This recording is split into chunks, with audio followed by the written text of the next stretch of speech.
going on, everyone? Today I want to talk a little bit about the concept of no surprises, particularly if you're the manager of a team. I guess all to do with being a manager of a team, really. But if you have folks that are reporting into you, I think it's super important to sit down and really spend a considerable amount of thought and consideration and reflection on how you're going to deliver feedback and whether or not they're on the right path. I think this is something that gets really easy to brush aside. It's something I've lived through. It's something I've made the mistake on many times before. But when I made this change of starting to think about, as we get into a review cycle, whether it's mid-year, end of year, whatever your cadence is, you really need to sit down and say, if I was to go into that room today, would this person understand or already have had this feedback delivered to them, or would it be coming totally new to them, totally as a surprise?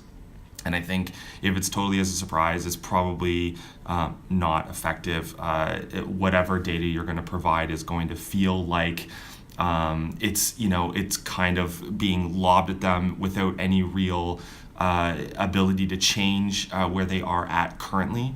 Whereas if you take more of a regular, in the moment, behavioral, consistent type of feedback approach, by the time you get to your year end, or whatever the review cadence might be for you and your organization, it's just going to be so much easier.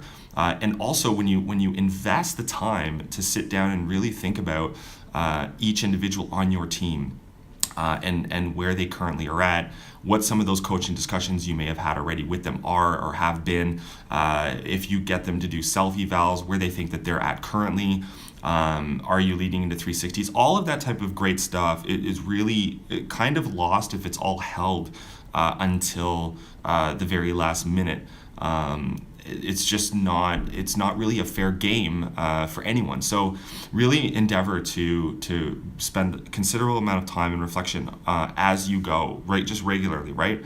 I'm not talking about hours every day. It's just like maybe 45 minutes a week or whatever, after you've completed one-on-ones, when you've had all those types of discussions, really sit down and just kind of document or think through what has that feedback been, how can you kind of help, how can you support now, and how can you make sure that everyone is kind of understands what path that they're on and what they might need to work on from your perspective.